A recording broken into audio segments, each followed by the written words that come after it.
आप सभी से निवेदन है, आप सभी अपना अपना स्थान ग्रहण करें। देवियों सज्जनों, नमस्कार। भारत सरकार के सड़क परिवहन और राजमार्ग मंत्रालय की ओर से आप सभी का स्वागत, अभिनंदन है। देवियों सज्जनों, आज का दिन उत्तराखंड राज्य के लिए ऐतिहासिक है, क्योंकि यह दिन इस देवभूमि को देश की राजधानी से और देश की राजधानी के माध्यम से पूरे देश से जोड़ने वाले दिल्ली देहरादून आर्थिक गलियारे के उद्घाटन का पुनीत दिन है। और इससे बड़ा सौभाग्य हम सबके लिए और क्या हो सकता है कि इसका उद्घाटन आज स्वयं देश के यशस्वी प्रधानमंत्री श्री नरेंद्र मोदी जी के करकमलों से होने जा रहा है।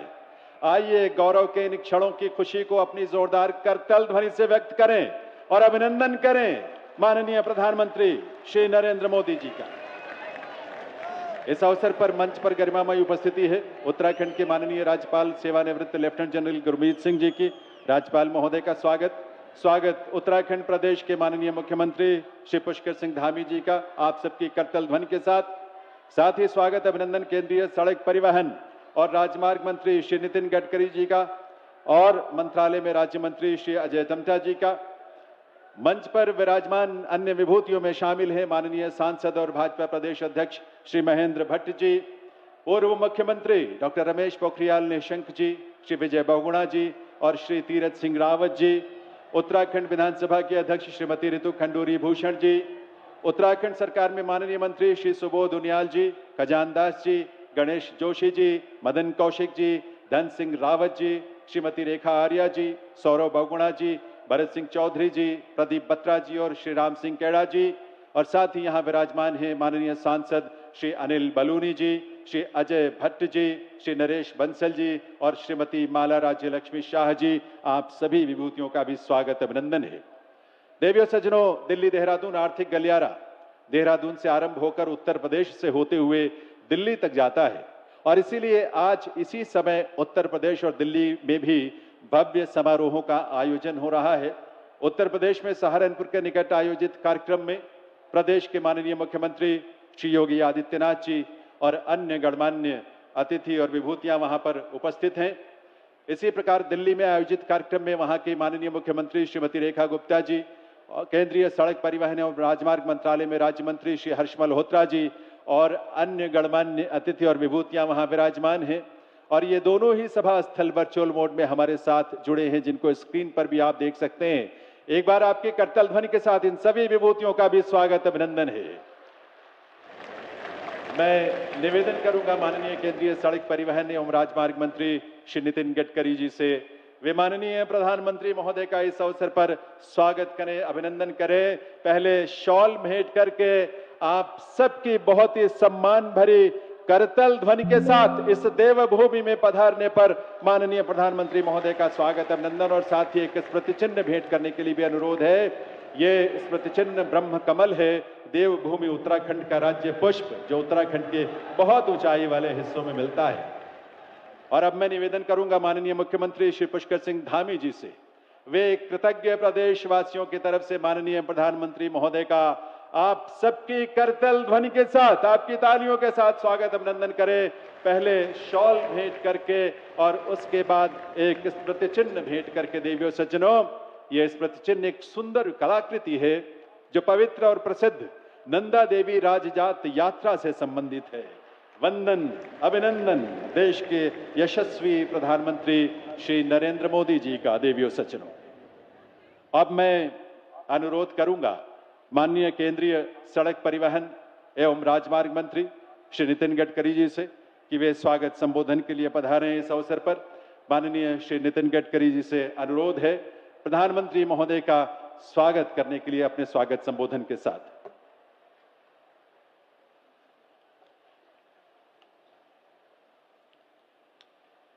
हमारे देश के लोकप्रिय प्रधानमंत्री आदरणीय नरेंद्र मोदी जी,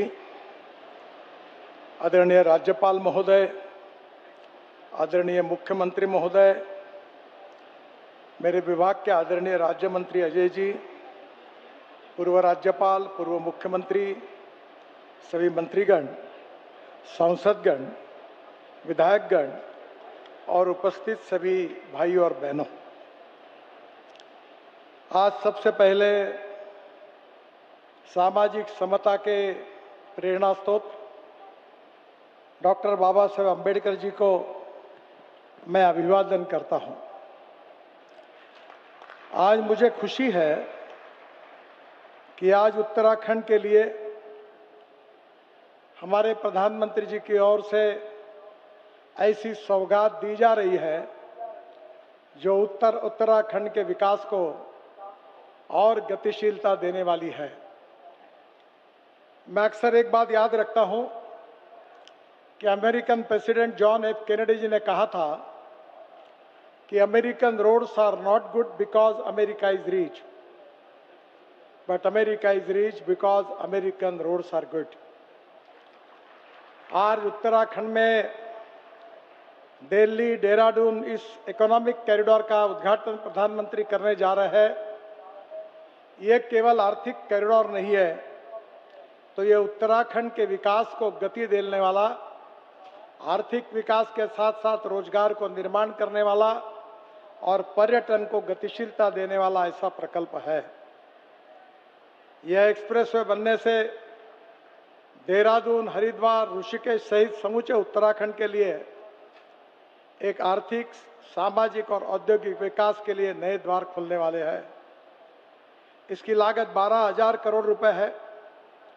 ये 213 kilometre 6 lane greenfield express highway है जो दिल्ली मेरठ एक्सप्रेस हाईवे से शुरू होकर अक्षरधाम से शास्त्री पार्क, खजूरी खास, बागपत, शामली, मुजफ्फरनगर, सहारनपुर से देहरादून तक आता है। अभी दिल्ली से देहरादून जाने के लिए 22 किलोमीटर डिस्टेंस भी कम होने वाला है।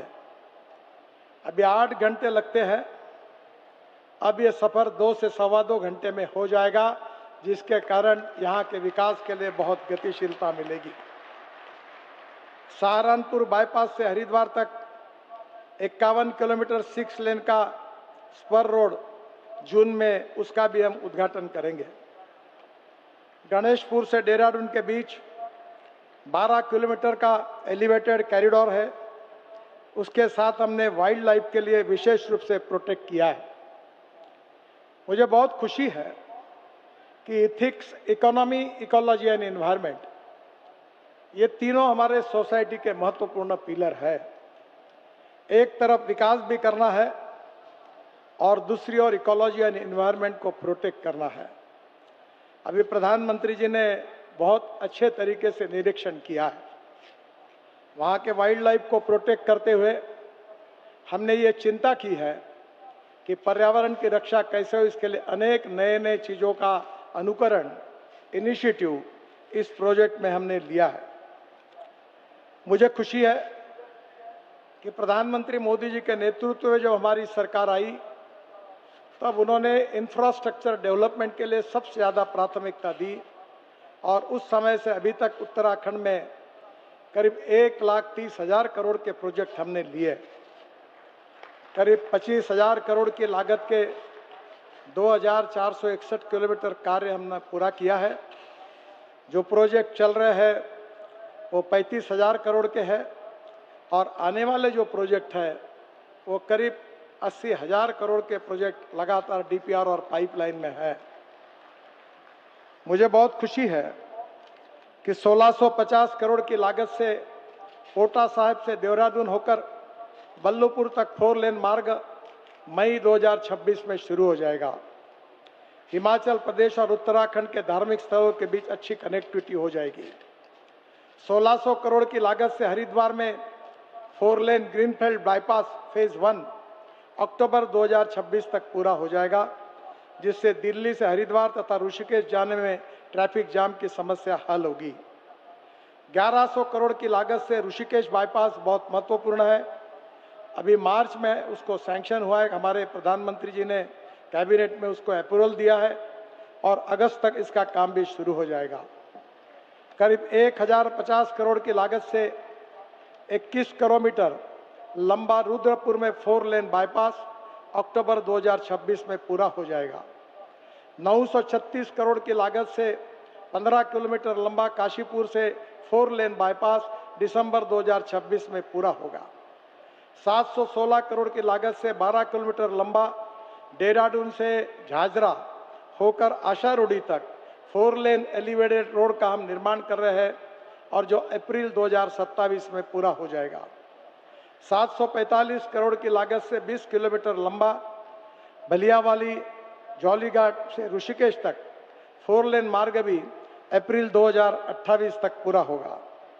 630 करोड़ की लागत से 60 किलोमीटर लंबा जोशीमठ से मलारी तक 2 लेन मार्ग दिसंबर 2026 में पूरा हो जाएगा। मुझे खुशी है कि आने वाले समय में जो प्रोजेक्ट इस राज्य में शुरू होने वाले हैं वो ये राज्य की तस्वीर निश्चित रूप से बदलने वाले हैं। 1700 करोड़ की लागत से देहरादून से 4 लेन बाईपास जो मई 2026 तक उसका डीपीआर होकर हम काम शुरू करेंगे। दिल्ली से देहरादून एक्सप्रेसवे को देहरादून मसूरी को लिए हमने नई अलाइनमेंट के साथ चयन किया है और जिसके कारण शहर के अंदर का ट्रैफिक आज काफ़ी जाम से आपग्रस्त है, उसमें निश्चित रूप से कमी आएगी। 2300 करोड़ की लागत से हरिद्वार में 4 लेन ग्रीनफील्ड बाईपास फेज 2 2026 तक उसका काम हम शुरू करेंगे। इस बाईपास के हिस्से में बनते से हरिद्वार का रिंग रोड भी बन जाएगा जो बहुत ही आवश्यक है। आदरणीय मुख्यमंत्री जी ने हरिद्वार के रिंग रोड, ऋषिकेश और देहरादून के बारे में बार बार फॉलोअप किया है। ये सब प्रोजेक्ट का मार्ग अब पूरी तरह क्लियर हुआ है। 800 करोड़ की लागत से देहरादून से मसूरी तक 2 लेन पेव शोल्डर मार्ग, इसका डीपीआर 15 अगस्त में उसको हम शुरू करने की कोशिश करेंगे। 800 करोड़ की लागत से श्रीनगर में 2 लेन बाईपास का भी डीपीआर बन रहा है, जल्दी उसको हम शुरू करेंगे। मुझे बहुत खुशी है कि मानस सरोवर के लिए हमारी बहुत श्रद्धा है। आज हमको नेपाल में, चीन में वहाँ जाकर वहाँ जाना पड़ता है और आदरणीय प्रधानमंत्री जी के नेतृत्व में हमने एक आह्वानात्मक काम को अपने हाथ में लिया है। बहुत कठिनाइयाँ है। 5200 करोड़ रुपए के लागत से टनकपुर पिथौरागढ़ होकर विपुलेख तक मार्ग बनाया जा रहा है। 370 में से करीब 200 किलोमीटर पूरे हुए हैं और 129 किलोमीटर का काम काफ़ी अड़चने हैं। उसके बाद भी हम उसको आने वाले साल भर में पूरा करने की कोशिश करेंगे। सबसे महत्वपूर्ण है 4 धाम यात्रा। 12,000 करोड़ की लागत से 825 किलोमीटर की परियोजना में 640 किलोमीटर का काम पूरा हुआ है। बद्रीनाथ धाम में 3800 करोड़ की लागत से ऋषिकेश से बद्रीनाथ धाम तक जो मार्ग है वो 255 किलोमीटर का काम पूरा हुआ है। 25 किलोमीटर का काम अगस्त 2027 तक पूरा होगा। केदारनाथ धाम में 1300 करोड़ की लागत से रुद्रप्रयाग से गौरीकुंड तक दिसंबर 2026 तक हम उसको शुरू करेंगे। इसके साथ साथ गंगोत्री धाम जो है 3000 करोड़ की लागत से ऋषिकेश से धरासू होकर गंगोत्री तक का मार्ग 142 किलोमीटर का काम पूरा हुआ है और बाकी 100 किलोमीटर का काम चरणबद्ध तरीके से हो रहा है। जल्दी उसको पूरा करने की हमारी कोशिश है। यमुनोत्री धाम में 2500 करोड़ की लागत से धरासू से यमुनोत्री तक मार्ग जो 46 किलोमीटर काम पूरा हुआ है और 30 किलोमीटर का काम अप्रैल 2028 तक हम पूरा करेंगे। सबसे गंभीर समस्या थी जिसके कारण आप सबको भी चिंता थी, हमको भी चिंता थी, लैंडस्लाइड की। हमने जागतिक स्तर पर स्विट्जरलैंड की इंस्टीट्यूट के साथ, यहाँ की एक्सपर्ट के साथ अध्ययन किया और मुझे खुशी है कि ये लैंडस्लाइड्स और घसान, इसके कारण जो कई मार्ग बंद हो जाते हैं उसके लिए हमने एक योजनाएं तैयार की। साइंटिफिक अप्रोच के साथ टेक्नोलॉजी का उपयोग करके 4300 करोड़ रुपए की लागत से 296 कामों को हमने मंजूरी दी है और मुझे आज खुशी है कि करीब 907 करोड़ की लागत से ऐसे जो ब्लैक स्पॉट थे लैंडस्लाइड्स के, हमने उसके काम पूरे किए हैं।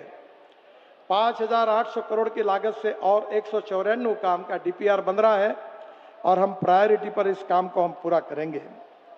और एक खुशी की बात है जिसके लिए प्रधानमंत्री जी ने विशेष रूप से हमको आग्रह किया था कि हमको केदारनाथ धाम जाने के लिए 8 से 9 घंटे लगते हैं, पर सोनप्रयाग से केदारनाथ तक करीब 4000 करोड़ की लागत से 12.9 किलोमीटर रोपवे बनाने का काम मंजूर हुआ है, अवार्ड हो गया है और अब ये प्रवास केवल आधा घंटे में हो जाएगा ताकि केदारनाथ की यात्रा बहुत ही सुलभ रीति से हो जाएगी।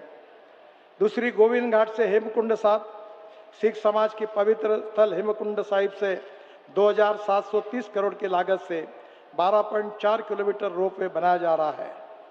मुझे विश्वास है कि 14 लाख श्रद्धालु यहाँ से जा पाएंगे और जिसके लिए मैं आपको बहुत बहुत शुभकामनाएं देता हूँ। इसके साथ और भी रोपवे के अनेक प्रोजेक्ट हैं।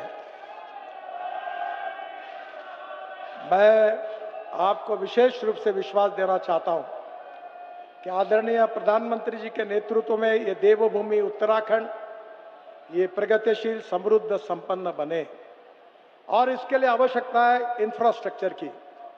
Water, power, transport and communication. अच्छे इंफ्रास्ट्रक्चर के बिना राज्य की, देश की प्रगति नहीं हो सकती और इसलिए अनेक टनल हम बना रहे हैं। अनेक जगह पर रोड के बजाय टनल का अब बनाने की योजना हमने हाथ में ली है ताकि लैंडस्लाइड्स के कारण कोई धोखा न हो। हम बेस्ट से बेस्ट टेक्नोलॉजी का उपयोग भी कर रहे हैं। मैं आप सबको विश्वास दिलाना चाहता हूं कि प्रधानमंत्री जी के नेतृत्व में उत्तराखंड की भवितव्य को हम निश्चित रूप से बदलेंगे और ये जो इंफ्रास्ट्रक्चर अच्छा होगा इससे पर्यटन का सबसे ज़्यादा फायदा होगा। और पर्यटन क्षेत्र ऐसा है कि जिसमें 49% कैपिटल इन्वेस्टमेंट रोजगार निर्माण के लिए होती है, जो उत्तराखंड के युवाओं को रोजगार मिलेगा और यही एक प्रकार से हम सबका सपना पूरा होगा। मैं फिर से एक बार उत्तराखंड की जनता को हृदय से बहुत बहुत बधाई देता हूं, अभिवादन करता हूं और प्रधानमंत्री जी इस कार्यक्रम के लिए विशेष रूप से आए हैं, उनको और मंच पर बैठे हुए सभी अतिथियों को बहुत बहुत धन्यवाद देता हूं। नमस्कार।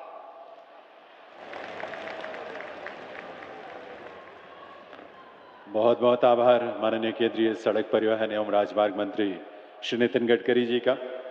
अब मैं आमंत्रित करूंगा माननीय मुख्यमंत्री उत्तराखंड श्री पुष्कर सिंह धामी जी को इस ऐतिहासिक अवसर पर उनके संबोधन के लिए।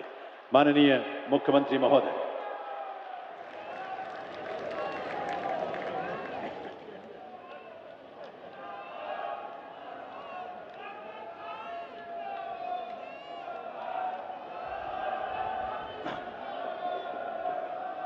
भारत माता की, भारत माता की।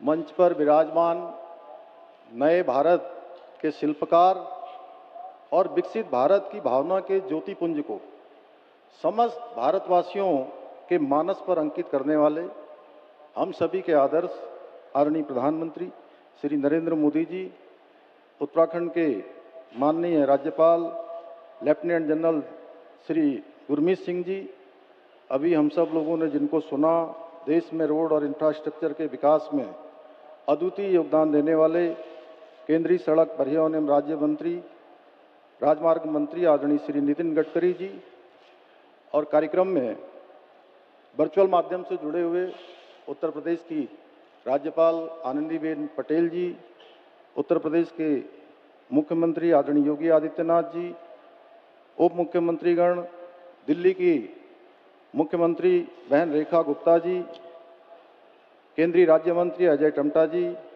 मंच पर आसीन हमारे सभी सम्मानित पूर्व मुख्यमंत्रीगण, राज्य मंत्रिमंडल के मेरे सभी सहयोगीगण, माननीय सांसदगण, विधानसभा अध्यक्ष श्रीमती रितु खंडूरी जी, माननीय विधायकगण, भारतीय जनता पार्टी के प्रदेश अध्यक्ष और राज्यसभा के सांसद आदरणीय महेंद्र भट्ट जी एवं आदरणीय प्रधानमंत्री जी को सुनने के लिए इतनी भारी संख्या में उपस्थित सभी माताओं, बहनों, वरिष्ठजनों एवं युवाओं का मैं आज इस ऐतिहासिक कार्यक्रम में आप सबका हृदय से स्वागत करता हूं, आप सबका अभिनंदन करता हूं। भाइयों बहनों, आदरणीय प्रधानमंत्री जी का प्रत्येक कार्यक्रम विशिष्ट होने के साथ साथ ऐतिहासिक भी होता है, परंतु आज का दिन कई मायनों में विशेष है। आज जहां आज उत्तराखंड के विकास की लाइफलाइन, देश की लाइफलाइन के साथ दिल्ली देहरादून इकोनॉमिक कॉरिडोर के रूप में जुड़ रही है, वहीं आज देश में सामाजिक सौहार्द एवं समरसता को मजबूत करने के लिए वंचित वर्ग को समाज की मुख्य धारा में जोड़ने वाले महापुरुष भारत रत्न बाबा साहब डॉक्टर भीमराव अंबेडकर जी की जन्म जयंती है। मैं संविधान निर्माता डॉक्टर बाबा साहब भीमराव अंबेडकर जी की इस जयंती के अवसर पर उनको अपनी भावांजलि अर्पित करता हूं। इसके साथ ही जहां आज भगवान सूर्य मेष राशि में प्रवेश कर रहे हैं और हमारे सिख भाई बहन खालसा पंथ की स्थापना के प्रतीक स्वरूप सिख नववर्ष मना रहे हैं, वहीं हमारे अन्नदाता प्रकृति की उपासना करते हुए बैसाखी पर्व को हर्षोल्लास से मना रहे हैं। मैं बैसाखी की भी आप सभी को हार्दिक बधाई एवं शुभकामनाएं देता हूं। भाइयों बहनों, 2014 से पूर्व का समय हम सभी को याद होगा, जब देश के विकास की गाड़ी पूरी तरह से थम चुकी थी, देशवासियों का उत्साह ठंडा पड़ चुका था, वरिष्ठ जन हताश और निराश थे, महिलाओं के आंसू सूख चुके थे, युवा पीढ़ी के कंधे झुक चुके थे और सेनाओं का मनोबल जवाब दे रहा था। ऐसे में देश की बागडोर जिन मजबूत हाथों में संभाली, वे राष्ट्र ऋषि आदरणीय प्रधानमंत्री नरेंद्र मोदी जी आज हम सब के बीच में उपस्थित हैं। मैं आप सब की तरफ से, अपनी तरफ से उनका एक बार जोरदार तालियों से आप सब उनका स्वागत करेंगे, अभिनंदन करेंगे। ये हमारा सौभाग्य है कि देवभूमि उत्तराखंड को आज उनके प्रधानमंत्री बनने के बाद 28वीं बार आदरणीय प्रधानमंत्री जी का स्वागत करने का शुभ अवसर प्राप्त हो रहा है। यह आदरणीय प्रधानमंत्री जी का हमारे राज्य के प्रति अगाध प्रेम का प्रतीक है। आदरणीय प्रधानमंत्री जी जब भी उत्तराखंड आए हैं, देवभूमि उत्तराखंड के लिए कोई न कोई विशेष सौगात लेकर अवश्य आए हैं।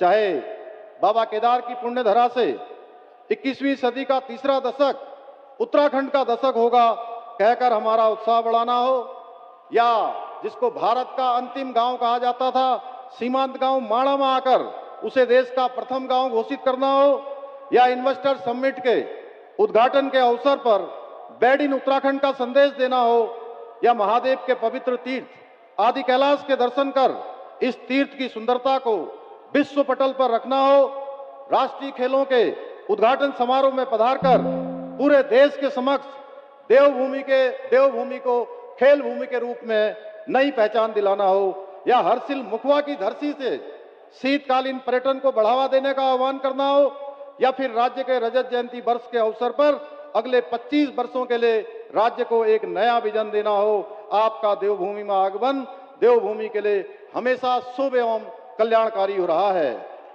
और आज जब आप पुनः उत्तराखंड आए हैं तो 12,000 करोड़ रुपए की लागत से बने एशिया के सबसे लंबे एलिवेटेड वाइल्ड लाइफ कॉरिडोर की सौगात लेकर आए हैं। इसके लिए उत्तराखंड के सभी प्रदेशवासियों की ओर से मैं आपका हृदय तल से आपका धन्यवाद करता हूं। आदरणीय प्रधानमंत्री जी, आज आपके नेतृत्व एवं मार्गदर्शन में उत्तराखंड देश का श्रेष्ठ राज्य बनने के अपने विकल्प रहित संकल्प को पूरा करने के लिए विकास भी और विरासत भी की अवधारणा के अनुरूप प्रत्येक क्षेत्र में काम कर रहा है।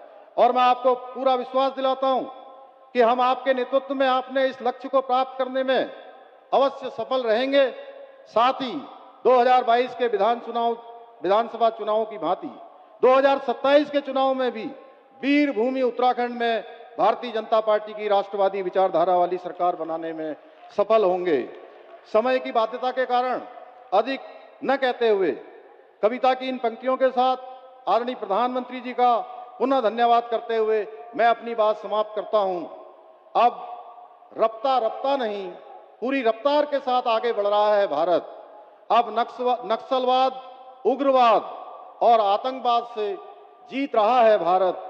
अब अर्थव्यवस्था, महिला सशक्तिकरण, स्वरोजगार के साथ साथ नवाचार में भी कीर्तिमान बना रहा है भारत।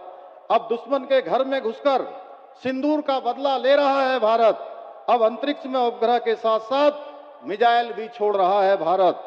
और उत्तराखंड को विश्व की पर्यटन राजधानी बनाकर अपनी विरासत भी संभाल रहा है भारत। अब महिलाओं को उनके अधिकार देने के लिए नारी शक्ति बंधन अधिनियम लागू कर रहा है भारत। और अब बिहार के बाद बंगाल में भी गुंडा राज खत्म करने के लिए तैयार है। मोदी जी के नेतृत्व में नया भारत, मोदी जी के नेतृत्व में नया भारत। बहुत बहुत धन्यवाद।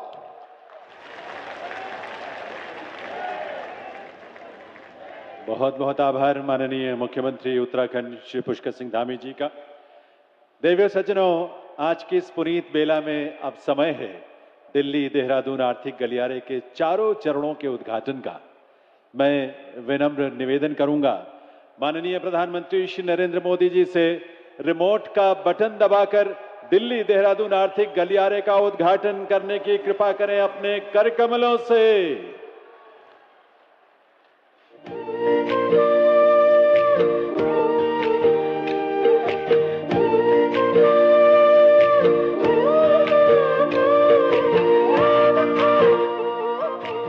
हमारे माननीय प्रधानमंत्री श्री नरेंद्र मोदी जी की विजनरी लीडरशिप में सड़क, rail, air connectivity, waterways connectivity सहित बड़े बड़े इंफ्रास्ट्रक्चर निर्माण और राष्ट्र निर्माण का जो कार्य हो रहा है, इसका बहुत लाभ दिल्ली, उत्तर प्रदेश और उत्तराखंड के लोगों को भी मिला है। बेहतर कनेक्टिविटी का उत्तराखंड के विकास से गहरा नाता है। इसलिए आज राज्य में 2 लाख करोड़ रुपए से अधिक की परियोजनाओं पर काम चल रहा है। ये परियोजनाएं उत्तराखंड में विकास को नई गति दे रही हैं। तेज और समग्र विकास की इसी श्रृंखला में आज का दिन ऐतिहासिक है, जब माननीय प्रधानमंत्री जी लगभग 12,000 करोड़ रुपए की लागत से बने 213 किलोमीटर लंबे 6 lane Delhi Dehradun access controlled economic corridor का उद्घाटन कर रहे हैं। इस एक्सप्रेसवे से देश की राजधानी दिल्ली और देहरादून के बीच का सफर 6 घंटे से घटकर मात्र 2.5 घंटे हो जाएगा। इससे जहां उत्तर पूर्वी दिल्ली को जाम से राहत मिलेगी, वहीं ISBT रिंग रोड एवं दिल्ली मेरठ देहरादून मार्ग पर ट्रैफिक दबाव भी घटेगा। जाम मुक्त दिल्ली के लिए ये परियोजना मील का पत्थर साबित होगी। ये कॉरिडोर पूर्वी दिल्ली, बागपत, मुजफ्फरनगर, शामली, सहारनपुर और देहरादून को जोड़ेगा। इसके हरिद्वार स्पर से हरिद्वार ऋषिकेश तक पहुंच बहुत आसान हो जाएगी। इसके कारण अगले साल हरिद्वार में होने वाले कुंभ में देश दुनिया से आने वाले श्रद्धालुओं का आना भी सुगम होगा। दिल्ली देहरादून इकोनॉमिक कॉरिडोर पर बने 10 इंटरचेंज के कारण शामली अंबाला राजमार्ग, मेरठ बागपत राजमार्ग, मेरठ करनाल राजमार्ग और पानीपत शामली मुजफ्फरनगर राजमार्ग से भी सीमलेस कनेक्टिविटी मिलेगी। इस कॉरिडोर में 31 बड़े अंडरपास, 57 छोटे अंडरपास, 3 ROB, 4 बड़े पुल, 41 छोटे पुल, advance traffic management system, 18.6 kilometre elevated corridor और डाट काली देवी मंदिर के लिए एलिवेटेड यू टर्न बनाया गया है। साथ ही यात्रियों की सुविधा के लिए 12 वे साइड अमेनिटीज भी विकसित की जाएंगी। ये कॉरिडोर सस्टेनेबल डेवलपमेंट की भी मिसाल है, क्योंकि वन्य जीव संरक्षण के लिए 370 मीटर सुरंग और 12 kilometre wild life friendly elevated corridor बनाया गया है। इसमें 200 मीटर के हाथी अंडरपास और 8 वन्य जीव अंडरपास हैं। दिल्ली देहरादून इकोनॉमिक कॉरिडोर को प्रस्तावित शामली गोरखपुर राष्ट्रीय राजमार्ग से भी जोड़ा जाएगा, ताकि पश्चिमी उत्तर प्रदेश के बागपत, शामली और मुजफ्फरनगर को पूर्वी उत्तर प्रदेश के गोरखपुर, कुशीनगर तक सीधी कनेक्टिविटी प्राप्त हो। दिल्ली देहरादून इकोनॉमिक कॉरिडोर से 4 धाम यात्रा और सुरक्षित होगी। कृषि और औद्योगिक उत्पादों को तेज और बेहतर लॉजिस्टिक सपोर्ट से बड़ी मंडियों तक सीधी पहुंच मिलेगी और रोजगार और स्वरोजगार के नए अवसर बनेंगे। माननीय प्रधानमंत्री जी के मार्गदर्शन में दिल्ली, उत्तर प्रदेश और उत्तराखंड की डबल इंजन सरकार राज्य और देश को अग्रणी आर्थिक वाणिज्यिक केंद्र तथा पर्यटन, तीर्थाटन, योग और आयुर्वेद के वैश्विक हब बनाने की दिशा में ऐसे ही संकल्पबद्ध प्रयास करती रहेगी।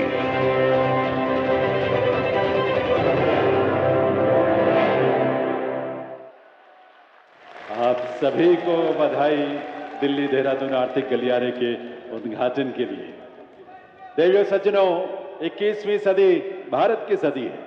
बीते 11-12 वर्षों में देश ने हर क्षेत्र में जो प्रगति की है वो अभूतपूर्व है और अब आने वाले दिनों में पूरा विश्व भारत की एक और अभूतपूर्व पहल का साक्षी बनने वाला है।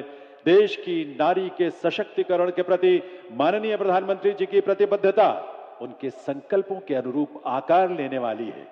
ऐसे युग पुरुष, विकसित भारत के शिल्पी, मानवीय गरिमा और सामाजिक न्याय की स्थापना करने वाले देश के यशस्वी प्रधानमंत्री माननीय श्री नरेंद्र मोदी जी से अनुरोध है, उनके संबोधन के लिए, उनके मार्गदर्शन के लिए।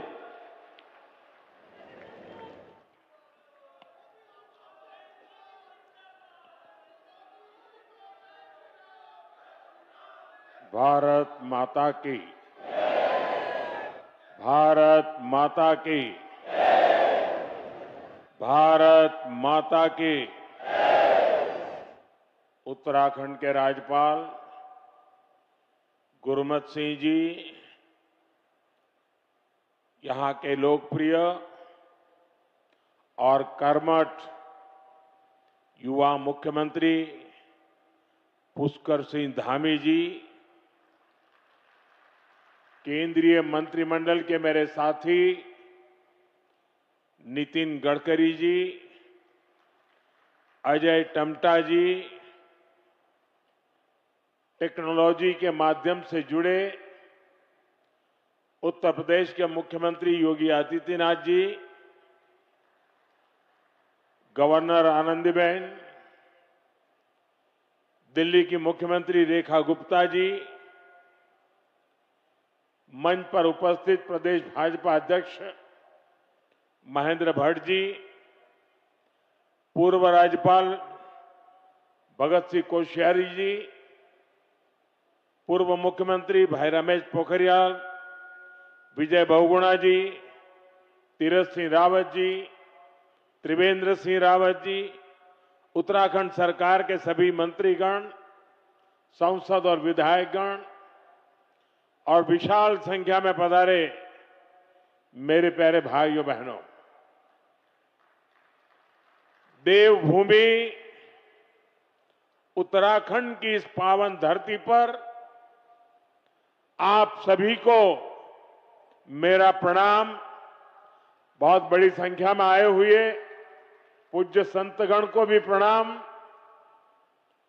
उत्तराखंड का प्यारा बोलो, भाईबंधों, बावड़ी, भोलियों, शाना बुजुर्गों, आप सबूते नमस्कार। मेरो प्यारो दाजी भाई, दीदी बहनी, आमा बाबा सबई लाई मेरो तरफ देखी ठोक दिन छो। इस कार्यक्रम से टेक्नोलॉजी के जरिए भी दिल्ली, यूपी से अनेक लोग जुड़े हैं। मैं सभी का अभिनंदन करता हूं। सबसे पहले तो मैं आप सबकी क्षमा चाहता हूं।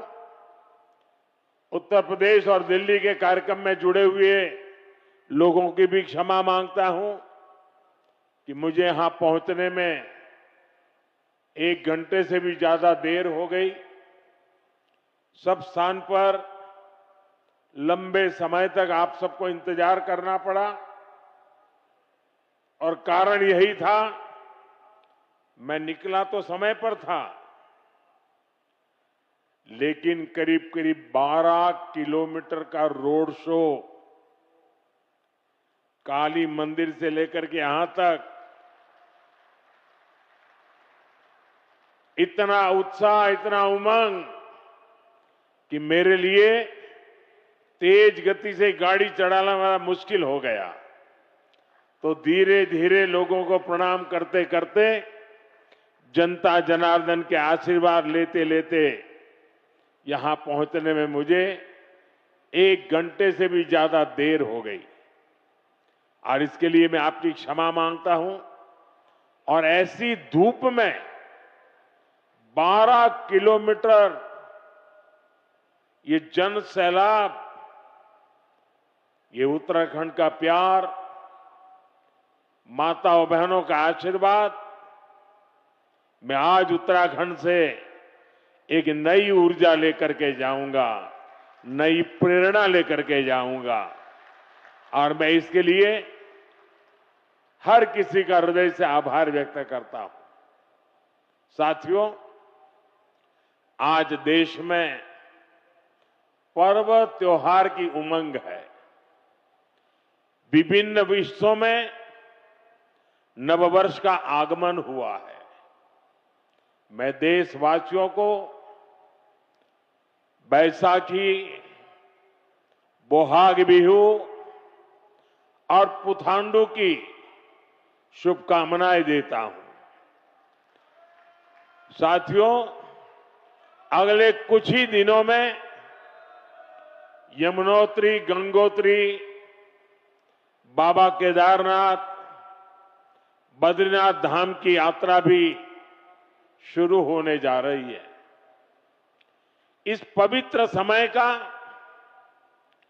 देश के कोटि कोटि आस्थावान श्रद्धा भाव से इंतजार करते हैं। मैं पंच बद्री, पंच केदार, पंच प्रयाग और यहां के आराध्य देवों को श्रद्धापूर्वक प्रणाम करता हूं। मैं संतला माता को भी नमन करता हूं। यहां आने से पहले मुझे मां डाट काली के दर्शन करने का सौभाग्य मिला है। देहरादून शहर पर मां डाट काली की बड़ी कृपा है। दिल्ली देहरादून इकोनॉमिक कॉरिडोर के इतने बड़े प्रोजेक्ट्स को पूरा करने में माता डाट काली का आशीर्वाद बहुत बड़ी शक्ति रहा है। साथियों, उत्तराखंड राज्य अपनी स्थापना के 25 वर्ष पूरा करने के साथ ही 26वें वर्ष में प्रवेश कर चुका है। आज दिल्ली देहरादून एक्सप्रेसवे के उद्घाटन के साथ इस प्रगति में एक और बड़ी उपलब्धि जुड़ी है।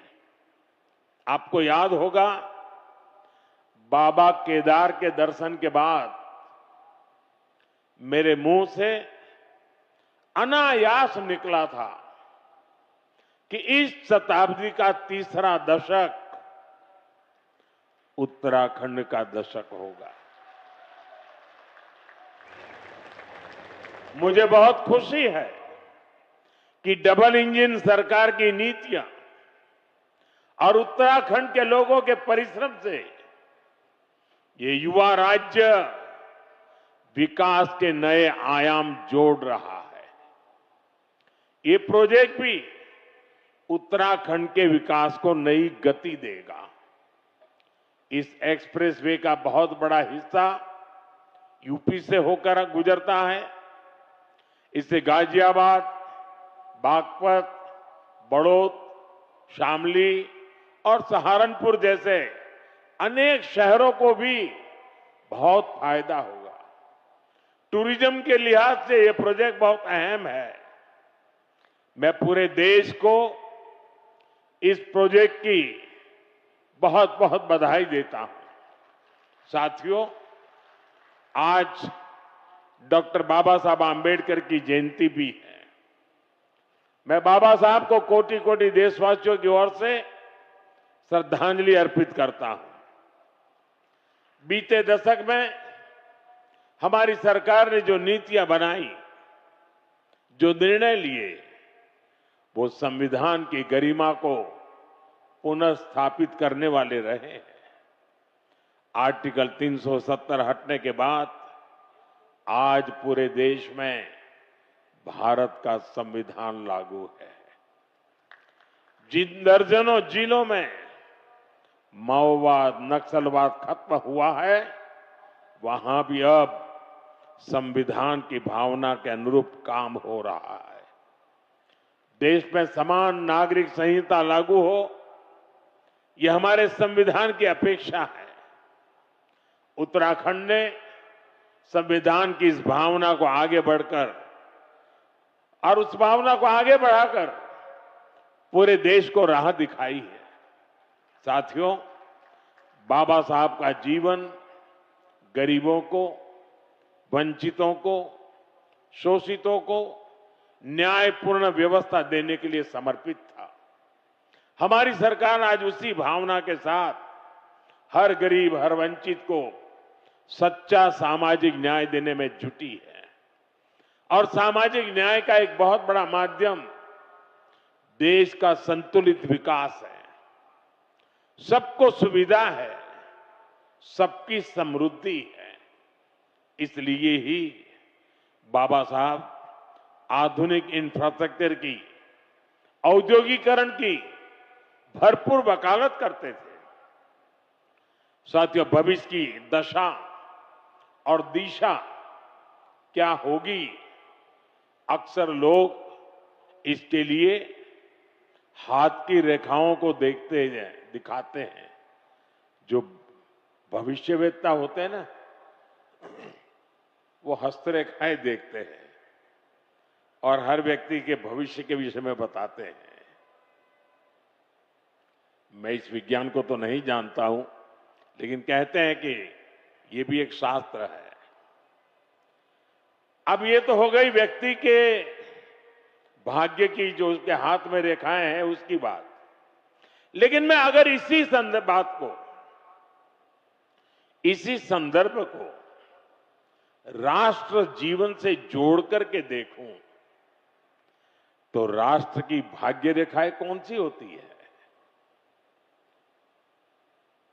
राष्ट्र की भाग्य रेखाएं ये हमारी सड़कें होती हैं, हमारे हाईवे होते हैं, हमारे एक्सप्रेस वे होते हैं, एयरवे, रेलवे, वाटरवे, ये हमारे राष्ट्र की भाग्य रेखाएं होती है। और बीते एक दशक से हमारा देश विकसित भारत बनाने के लिए विकास की ऐसी ही भाग्य रेखाओं के निर्माण में जुटा हुआ है। ये विकास की भाग्य रेखाएं सिर्फ आज की सुविधाएं नहीं है, ये आने वाली पीढ़ियों की समृद्धि की गारंटी है। और ये मोदी की भी गारंटी है।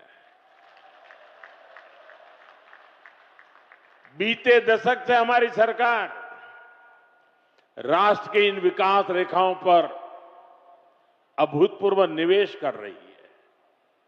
मैं आपको एक आंकड़ा देता हूं। अभी नितिन जी ने बहुत सारे आंकड़े सिर्फ उत्तराखंड से संबंधित बताए आपको।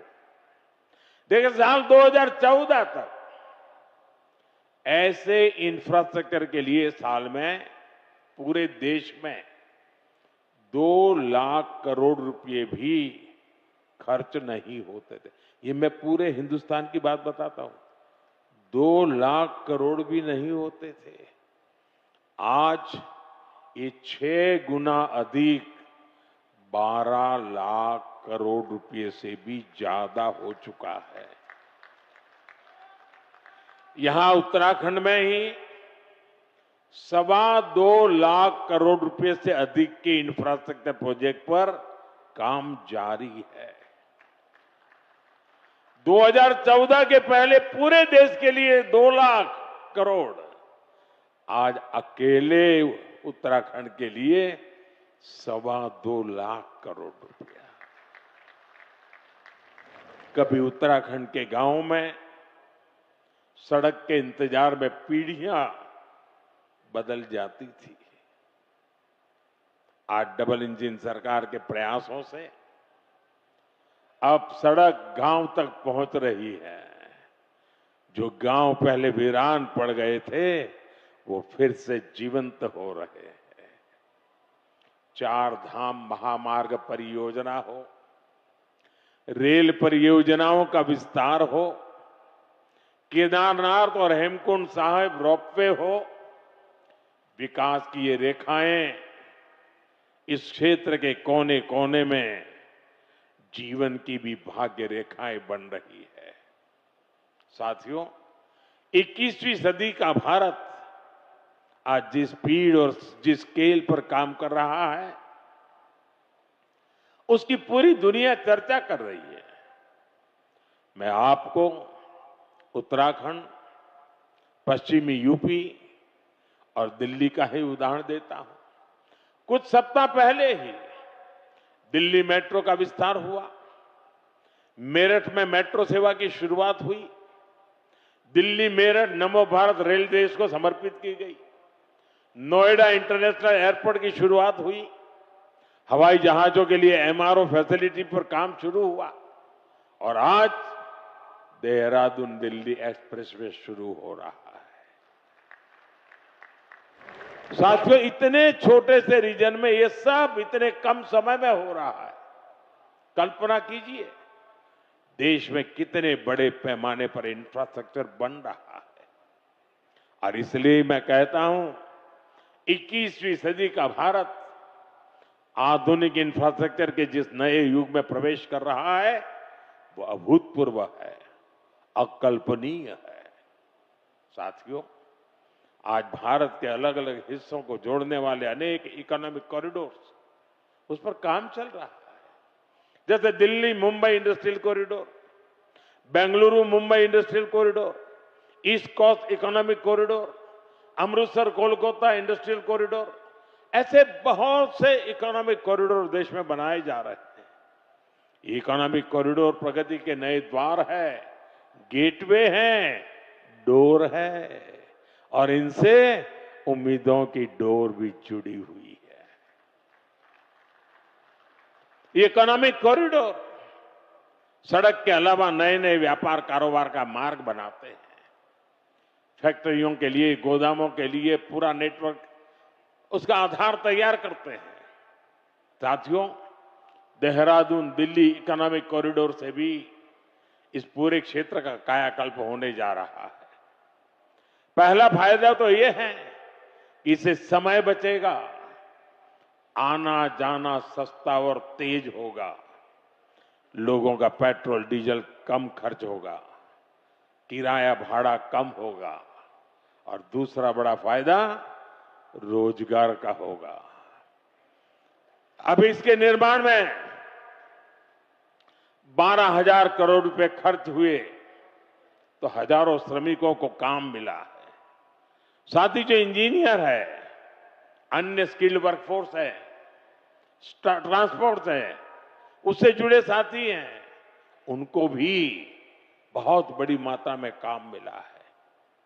किसानों और पशुपालकों की उपज भी अब तेज गति से बड़ी मंडियां और बड़े बाजारों तक पहुंचेगी। साथियों, इस शानदार एक्सप्रेसवे से उत्तराखंड के टूरिज्म को बहुत ही बड़ा फायदा देगा।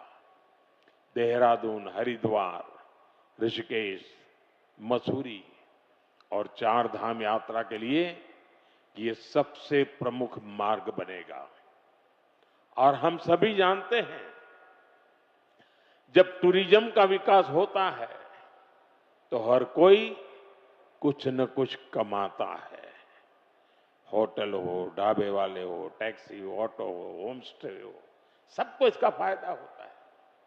साथियों, मुझे खुशी है कि आज Uttarakhand winter tourism, winter sports और मेड इन इंडिया शादी के लिए बहुत बेहतरीन डेस्टिनेशन बनता जा रहा है।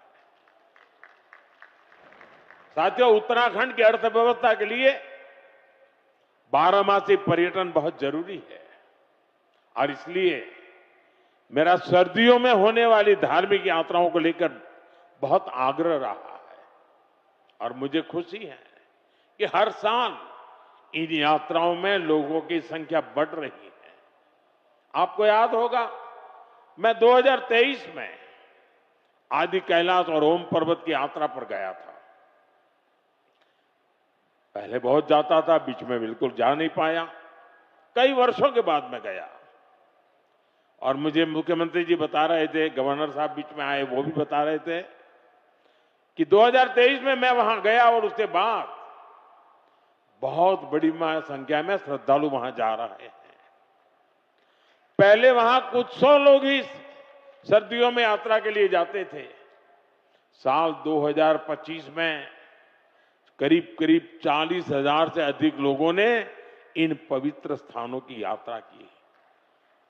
कभी 1,000 नहीं होते थे, अगर 40,000 पहुंचते हैं तो यहाँ के लोगों की रोजी रोटी की कितनी बड़ी ताकत आ जाती है। इसी तरह 2024 में शीतकालीन चारधाम यात्रा में करीब 80,000 श्रद्धालु आए थे। 2025 में ये संख्या 1.5 लाख पार कर चुकी है। साथियों, हम ऐसा विकसित भारत बनाने में जुटे हैं जहां प्रगति भी हो, प्रकृति भी हो और संस्कृति भी हो। और इसलिए आज होने वाले हर निर्माण को इन्हीं त्रिवेणी, प्रगति, प्रकृति और संस्कृति की त्रिवेणी, इन्हीं मूल्यों के आधार पर विकसित किया जा रहा है। इंफ्रास्ट्रक्चर से इंसानों को भी सुविधा हो और वहां रहने वाले वन्य जीवों को भी असुविधा न हो, ये हमारा प्रयास है। और इसलिए ही इस एक्सप्रेसवे पर करीब 12 किलोमीटर लंबा एलिवेटेड वाइल्ड लाइफ कॉरिडोर भी बनाया गया है। हाथियों को भी असुविधा न हो, इसका भी ध्यान रखा गया है। वैसे साथियों, मैं आज देश भर के सभी पर्यटकों और तीर्थयात्रियों से भी एक आग्रह करना चाहता हूं।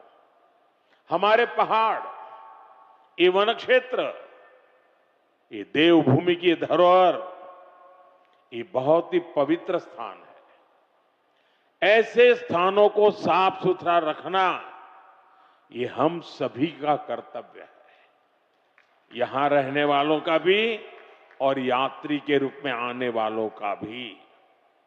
इन इलाकों में प्लास्टिक की बोतलें, कूड़े कचरे का ढेर, ये देवभूमि की पवित्रता को ठेस पहुंचाता है। इसलिए बहुत आवश्यक है कि हम देवभूमि के इन स्थलों को, हमारे इन तीर्थ स्थलों को स्वच्छ रखें, सुंदर रखें। साथियों, अगले वर्ष हरिद्वार में कुंभ का भी आयोजन होना है। हमें आस्था के इस संगम को दिव्य, भव्य और स्वच्छ बनाने में कोई कोर कसर बाकी नहीं छोड़नी है। साथियों, उत्तराखंड में नंदा देवी राज जात यात्रा भी होती है। यह आस्था का उत्सव तो है ही, यह हमारी सांस्कृतिक चेतना का भी जीवंत उदाहरण है, जहां मां नंदा को बेटी मानकर पूरे सम्मान के साथ विदा किया जाता है। इस यात्रा में बहनों बेटियों की भागीदारी इसे विशेष बनाती है। मैं मां नंदा को प्रणाम करते हुए देश भर की बहनों बेटियों को भी विशेष संदेश देना चाहता हूं। विकसित भारत के निर्माण में आपकी बहुत बड़ी भूमिका है। इस देश की बेटियों की, इस देश की माताओं की, बहनों की बहुत बड़ी भूमिका मैं देख रहा हूं। और बहनों बेटियों की सुविधा, सुरक्षा और लोकतंत्र में भागीदारी, ये डबल इंजन सरकार की बहुत बड़ी प्राथमिकता है। आप अभी देख रहे हैं कि दुनिया में कितना बड़ा संकट आया है। इसे दुनिया के विकसित देशों में भी कितना हाहाकार मचा है। ऐसी मुश्किल हालत में भी सरकार का निरंतर प्रयास है कि हमारी बहनों को कम से कम परेशानी हो। साथियों, बहनों बेटियों की भागीदारी का एक और महत्वपूर्ण पड़ाव अब देश के सामने है। 4 दशकों के इंतजार के बाद संसद ने नारी शक्ति वंदन अधिनियम पारित किया था। इससे विधानसभा और लोकसभा में महिलाओं के लिए 33% आरक्षण तय हो गया। सभी दलों ने आगे आकर इस महत्वपूर्ण कानून को समर्थन दिया। अब महिलाओं को ये जो हक मिला है ना, इस हक को लागू करने में देर नहीं होनी चाहिए। अब ये लागू होना चाहिए। अब जो 2029 में लोकसभा के चुनाव होंगे और तब से लेकर के आगे विधानसभा के भी चुनाव आते रहेंगे, जो भी चुनाव आते रहेंगे 2029 से ही ये लागू हो जाना चाहिए। ये देश की भावना है, ये देश की हर बहन बेटी की इच्छा है। मातृशक्ति की इसी इच्छा को नमन करते हुए 16 अप्रैल से संसद में विशेष चर्चा तय की गई है। देश की बहनों बेटियों के हक से जुड़े इस काम को सभी राजनीतिक दल मिलकर के सर्वसम्मति से आगे बढ़ाएं, उसको पूरा करें। और मैंने आज देश की सभी बहनों के नाम एक खुला पत्र लिखा है। सोशल मीडिया में शायद ये मेरा पत्र आप तक पहुंचा होगा। हो सकता है टीवी और अखबार वाले भी इस पत्र का जिक्र करते होंगे।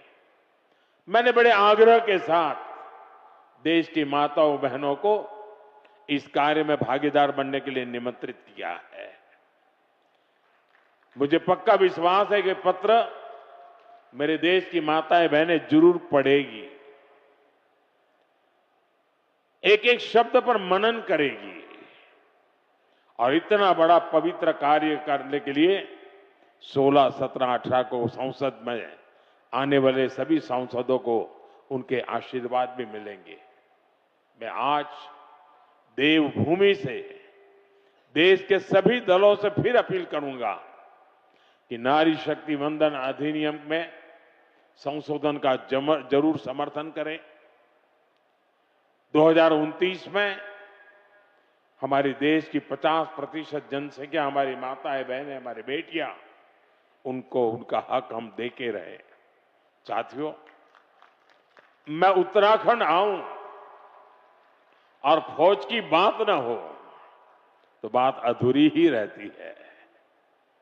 मैं गढ़ी कैंट, ये सभा स्थल, ये उत्तराखंड की महान सैन्य परंपरा का प्रमाण है। यहां पास ही देश की रक्षा सुरक्षा से जुड़े कई संस्थान हैं। 1962 की लड़ाई में शहीद जसवंत सिंह जी रावत जी के शौर्य को देश कभी भुला नहीं सकता। साथियों, सेना के सामर्थ्य को सशक्त करना हो या हमारे सैनिक परिवारों की सुविधा और सम्मान हो, हमारी सरकार इसके लिए निरंतर प्रयासरत है। वन रैंक वन पेंशन के माध्यम से हमारी सरकार ने अब तक करीब 1.25 लाख करोड़ रुपए पूर्व फौजियों को उनके खाते में जमा कर दिए हैं। उत्तराखंड के भी हजारों परिवारों को इसका लाभ मिला है। इसके अलावा इस वर्ष पूर्व फौजियों के लिए हेल्थ स्कीम का बजट भी 36% बढ़ाया गया है। 70 वर्ष और इससे अधिक के एक्स सर्विसमैन के लिए दवाइयों की डोर स्टेप होम डिलीवरी भी शुरू की गई है। पूर्व फौजियों के बच्चों की एजुकेशन ग्रांट भी डबल की गई है और बेटियों के विवाह के लिए जो सहायता मिलती है उसको भी 50,000 से बढ़ाकर 1 लाख रुपए किया गया है। साथियों, देशभक्ति, देवभक्ति और प्रगति, ऐसे हर आयाम को जोड़ते हुए हमें देश को विकसित बनाना है। एक बार फिर दिल्ली वासियों को, उत्तर प्रदेश वासियों को और एक प्रकार से देशवासियों को इस शानदार एक्सप्रेसवे की मैं बहुत बहुत शुभकामनाएं देता हूं। मेरे साथ बोलिए, भारत माता की, भारत माता की, वंदे वंदे वंदे वंदे वंदे वंदे वंदे। बहुत बहुत धन्यवाद।